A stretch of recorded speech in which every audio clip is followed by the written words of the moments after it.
मणिपुर नाम का एक गांव था। वहाँ एक चुड़ैल रहा करती थी। गांव के जंगल में एक गुफा थी, जहाँ पर चुड़ैल ने अपना घर बना लिया था। वो अक्सर लंबी नींद सो जाया करती थी और महीने में सिर्फ 4-5 दिन के लिए ही गुफा से निकलती थी शिकार के लिए। एक दिन चुड़ैल पूरे 2 हफ्ते बाद नींद से सोकर उठती है। आहा, इस बार तो बड़ी अच्छी नींद आई। चलो अब जरा गांव में घूम लिया जाए। चलकर देखे तो कि आखिर क्या चल रहा है बाहर। चुड़ैल गांव में टहलने के लिए निकल जाती है। टहलते टहलते वो देखती है कि गांव में काफी सन्नाटा फैला हुआ था, जैसे मानो वहाँ कोई हो ही ना। अरे रे, ये क्या हो रहा है? यहाँ पर तो कोई दिख ही नहीं रहा। आखिर सब कहाँ हैं? तभी गांव की चुड़ैल की नजर एक पेड़ पर पड़ती है। उस पेड़ पर एक दूसरी चुड़ैल थी, जिसने काफी स्टाइलिश जीन्स और टॉप पहन रखे थे। अरे रे, तू कौन है और मेरे गांव में क्या कर रही है? भूतों की दुनिया में मैं शीला के नाम से जानी जाती हूँ और मैं शहर से यहाँ आई हूँ। क्या शीला? बड़ा ही बचकाना नाम है। ये सभी गांव वाले कहाँ गए? सब मुझसे डरकर अपने अपने घरों में छिपे हुए हैं। शीला पेड़ पर लटके लटके अंगूर खा रही थी। अपनी बात कहने के बाद शीला अंगूर का बचा हुआ गुच्छा गांव की चुड़ैल पर फेंक देती है। आह, तेरी इतनी हिम्मत! तू मेरे ही एरिया में मुझसे बदतमीजी कर रही है। बस बहुत हो गया, अब चल निकल यहाँ से। क्या तेरी जगह? पर मैं तो पिछले 1 हफ्ते से भटक भटक कर यहाँ के लोगों को खा रही हूँ। तब तो नहीं दिखी तू मुझे? अरे तो क्या हुआ? मैं तो बस अपनी गुफा में सो रही थी। तो क्या कोई भी आकर मेरी जगह ले लेगा? देखो, ये सब मुझे नहीं पता। अब तो मैं यहीं रहूंगी। हाँ, मगर यहाँ पे कुछ दिक्कतें हैं। यहाँ के घरों में तो एसी भी नहीं है। मुझे तो बहुत गर्मी लगती है। ओफो, और यहाँ तो मच्छर भी बहुत हैं। गांव की चुड़ैल को ये सब सुनकर बड़ा गुस्सा आता है। उसे लगता है जैसे उसकी जगह कोई और ले रहा है। वो मन में सोचती है, नहीं, अगर ऐसा ही चलता रहा तो इस शहर से आई चुड़ैल की वजह से मुझे अपना गांव छोड़ना पड़ेगा। नहीं तो मुझे कुछ करना ही पड़ेगा। गांव की चुड़ैल शीला से कहती है, सुन, अगर तू अभी के अभी यहाँ से नहीं निकली तो मैं तुझे मार डालूंगी। हा हा हा हा, तू और मुझे मारेगी? पर वो कैसे? मुझे तो तू काफी कमजोर लगती है और मैं एक देहाती चुड़ैल से नहीं हार सकती। ये मेरी इज्जत का सवाल है। वापस शहर जाऊंगी तो बाकी भूत चुड़ैलों को क्या मुंह दिखाऊंगी। तो ठीक है, चल फिर हो जाए एक मुकाबला। जो जीता वही इस गांव में रहेगा, यहाँ के लोगों को अपना शिकार बनाएगा, और जो हारेगा वो दुम दबाकर वापस भागेगा, और वो भी बिना कोई नाटक किए। ठीक है, मंजूर है। तो फिर हम एक खेल खेलेंगे। जिसने भी गांव वालों को ढूंढ ढूंढ कर सबसे पहले 3 लोगों को मार दिया वही जीतेगा। जरूर, क्यों नहीं। तो हम ये मुकाबला कब शुरू करेंगे ताकि गांव वालों को इसके बारे में पता ना चले? अभी जाकर कहीं छुप जा। ठीक है, टाटा देहाती चुड़ैल। हा हा हा हा हा। वैसे भी तेरा इस गांव में ये आखिरी दिन होने वाला है। गांव की चुड़ैल ये सुनकर बड़बड़ाती हुई अपने गुफा में चली जाती है। पर दोनों चुड़ैलों की बातें आकाश नाम का एक लड़का सुन रहा था। वो भी सब सुनकर डर जाता है।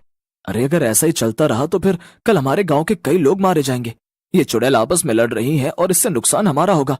कुछ ऐसा करना होगा जिससे ये दोनों चुड़ैल ही इस गांव से भाग जाएं। जल्दी से चलकर सबको ये सारी बातें बताता हूँ। आकाश कुछ देर सोचने के बाद अपने 2 दोस्त बिरजू और श्याम को अपने घर बुलाता है। क्या हुआ आकाश, तूने हमें घर क्यों बुलाया? तुझे पता नहीं क्या, आजकल गांव में शहर से आई चुड़ैल घूम रही है और बाहर बहुत खतरा है इस समय। हाँ हाँ, मेरी दादी ने भी घर जल्दी आने को कहा है। तू जल्दी बता तुझे क्या काम है और फिर मैं अपने घर जाऊं। अरे तुम लोगों को पता है कि गांव में एक नहीं बल्कि 2 चुड़ैलें हैं। एक जो शहर से आई है और एक जो गांव में हमेशा से रह रही है। और उनके बीच आज बहस हो रही थी। मैंने उनकी सारी बातें सुन ली। कल वो दोनों लोगों को मारकर खाने का एक मुकाबला करेंगी, जिसमें कई गांव वालों की जान जा सकती है। क्या? तो अब क्या, हमें जल्दी से गांव वालों को यहाँ से जाने को कहना चाहिए ना? नहीं नहीं, ये कोई हल नहीं। कल तक गांव खाली करना नामुमकिन है और सब इसके लिए तैयार भी नहीं होंगे। हमें कुछ ऐसा करना होगा जिससे लाठी भी ना टूटे और सांप भी मर जाए। क्या सांप? पर हमें तो चुड़ैल को भगाना है ना। सांप बीच में कहाँ से आ गया भैया अब? अरे तो चुप कर श्याम, बस हमारी बात ध्यान से सुन। आकाश श्याम और बिरजू को अपना सारा प्लान अच्छे से। पर ये तो सब तो काफी खतरनाक है आकाश। बस एक गलती और हमारी जान भी जा सकती है। नहीं नहीं, मुझे तो सोचकर ही डर लग रहा है। चुप हो जा बिरजू, और जैसा जैसा आकाश कहता है वैसा वैसा कर। हाँ तो बिरजू और श्याम, पूरा गांव हमें नकारा और बेवकूफ समझता है। उन्हें हमसे कोई भी उम्मीद नहीं है। उन्हें लगता है हम लोग धरती पर बोझ है। अब सिर्फ ये दोनों चुड़ैल ही हमारी आखिरी उम्मीद है। इनकी मदद से हम पूरे गांव में मशहूर हो सकते हैं और उन्हें ये यकीन दिला सकते हैं कि हम बेवकूफ नहीं बल्कि समझदार हैं। वाह आकाश, क्या बात बोली तूने। मैं तेरा साथ जरूर दूंगा, भले इस सब में मेरी जान ही क्यों ना चली जाए। ठीक है, फिर मैं भी तुम दोनों का साथ दूंगा। उम्मीद करता हूँ कि गांव वाले हमारा ये बलिदान हमेशा याद रखेंगे। अगले दिन प्लान के मुताबिक आकाश बिरजू और श्याम के साथ मिलकर सुबह जल्दी ही उठकर सभी घरों के बाहर से ताले लगा देता है, जिससे सब लोग अपने अपने घरों के अंदर कैद हो जाते हैं। सभी लोग अपने अपने घरों के अंदर से चिल्लाते हैं, अरे निकम्मो, ये क्या नाटक कर रहे हो सुबह सुबह? हम सबको अंदर कैद क्यों कर दिया है? मार मांग रहे हो क्या?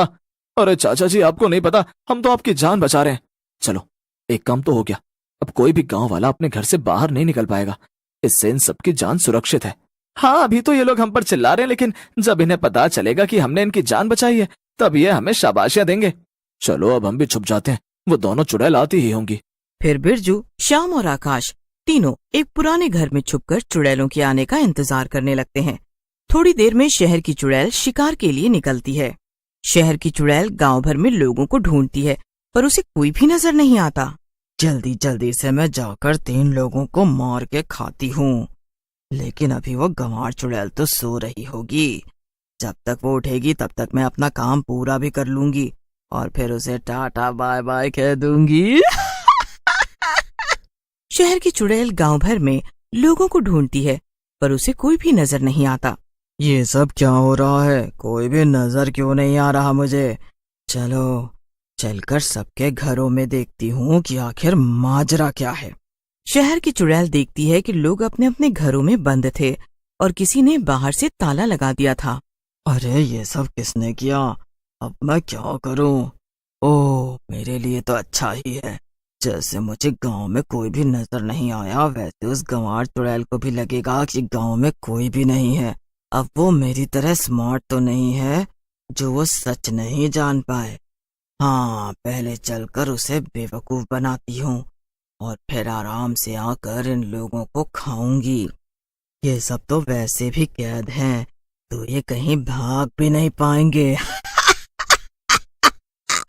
ये क्या बात है? आज कोई भी गांव वाला नजर क्यों नहीं आ रहा है? शहर की चुड़ैल ने मौके का फायदा उठाया और गांव की चुड़ैल से कहा, नजर कैसे आएगा? मैंने सबको खा जो लिया है। क्या? सबको खा लिया? अरे ऐसा कैसे हो सकता है भला? तू सबको एक साथ कैसे खा सकती है? अरे तेरा हाजमा खराब होगा, मेरा पेट तो बहुत मजबूत है। मैं तो एक साथ 150 इंसानों को खा ही सकती हूँ। और जब एक बार मैंने लोगों को खाना शुरू किया तो मुझसे रहा ही नहीं गया और मैंने सबको खा लिया। क्या? लेकिन ये तो तूने गलत किया। हमारे बीच में तो केवल 3 लोगों को खाने की बात हुई थी। अब क्या, जब इस गांव में लोग ही नहीं बचे तो मैं यहाँ रुक कर क्या करूँगी? इतना कहकर गांव की चुड़ैल गांव को छोड़कर चली जाती है। पीछे से शहर से आई चुड़ैल काफी खुश होती है। आखिर थी तो ये गांव की गंवार चुड़ैल ही ना, इससे छुटकारा पाना कितना आसान था। इतनी जल्दी ये मेरी बातों में आ गई और मेरे जाल में फंस गई। अब चलती हूँ और चलकर मजे से गांव के एक आध लोगों को खाती हूँ। मैं तो थक गई रे बाबा। चुड़ैल वापस गांव जाती और देखती है कि सभी घरों के ताले टूटे हुए हैं और कोई भी नजर नहीं आ रहा था। अरे ये क्या हुआ? ये सब लोग अचानक से कहाँ गायब हो गए? अभी तक तो सब अपने घरों में कैद थे और बाहर से ताला भी लगा हुआ था। चुड़ैल खुद से बातें कर ही रही थी कि तभी कुछ लोग उस पर लाठी डंडों से हमला कर देते हैं। अरे अरे अरे अरे अरे अरे अरे ये क्या हो रहा है? ये अचानक इतने लोग कहाँ से आ गए? अरे बाप रे बाप। हाँ, हमने तुम्हारे लिए जाल बिछाया और तुम उसमें फंस भी गई। अभी तक इन लोगों को हम ही ने घरों के अंदर कैद कर रखा था ताकि तुम पहले उस चुड़ैल को हमारे रास्ते से हटा दो और फिर तुमसे तो हम अब निपट ही लेंगे। ये तो मेरे साथ बड़ा ही धोखा हो गया। मैं अच्छी भली शहर में मजे से रह रही थी, यहाँ आकर मैंने बहुत बड़ी गलती कर दी। फिर सभी लोग मिलकर चुड़ैल की जमकर पिटाई करते हैं और फिर उसे गांव से भगा देते हैं। इसके बाद गांव वाले सुख